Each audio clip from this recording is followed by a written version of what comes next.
विजय अग्रवाल जी के पास सीधे चलते हैं। आप कोर्ट रूम से अभी अभी वापस आ रहे हैं। आप भी मेरी जानकारी है कि आप भी वर्चुअली जो डोमिनिका का हाई कोर्ट है उससे जुड़े हुए थे। किस ग्राउंड पर यह कहा गया है कि 1 जुलाई को अगली सुनवाई होगी? विजय अग्रवाल जी, अगर आप एक्सप्लेन कर पाए तो।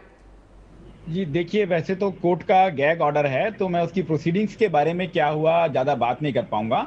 मगर जो पहले से चल रहा है उनको इंटरिम ऑर्डर है और अब ये 1 तारीख की तारीख लग गई है और इसकी सुनवाई 1 तारीख को होगी। और ये नॉर्मल केस मैनेजमेंट डेट होती है वकीलों के बीच में कि दोनों साइड्स अपनी प्लीडिंग्स वगैरह एक्सचेंज करेंगी, तो उसके लिए 1 तारीख की डेट लग गई है और 1 तारीख तक मेरे क्लाइंट को डोमिनिका में ही रहना होगा। ठीक है, डोमिनिका चाहता नहीं है कि डोमिनिका के लॉयर ने कल ये कहा, हमारी जो जानकारी है, जो वहां से खबरें आई हैं उसके मुताबिक डोमिनिका ये कह रहा है कि हम मेहुल चोकसी को नहीं रखना चाहते हैं, हम उसे वापस भारत भेजना चाहते हैं। एंटीगुआ की कैबिनेट ने आज ये कह दिया है। क्या आपको नहीं लगता मेहुल चोकसी का ये नैतिक दायित्व है कि वो भारत आए और कानून का सामना करे अगर उसने गलती की है तो?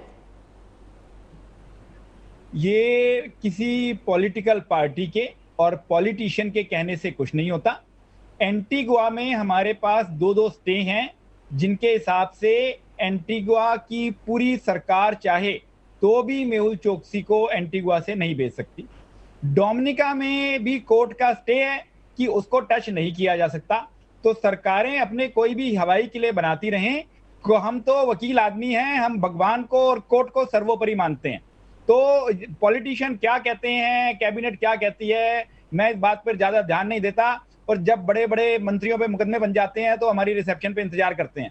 तो ये हमें कभी भी पॉलिटिकल पार्टीज मुझे कभी इंप्रेस नहीं करती हैं। तो हमें तो कोर्ट की बात है, कोर्ट का जो फैसला है वही सर्वोपरि होता है।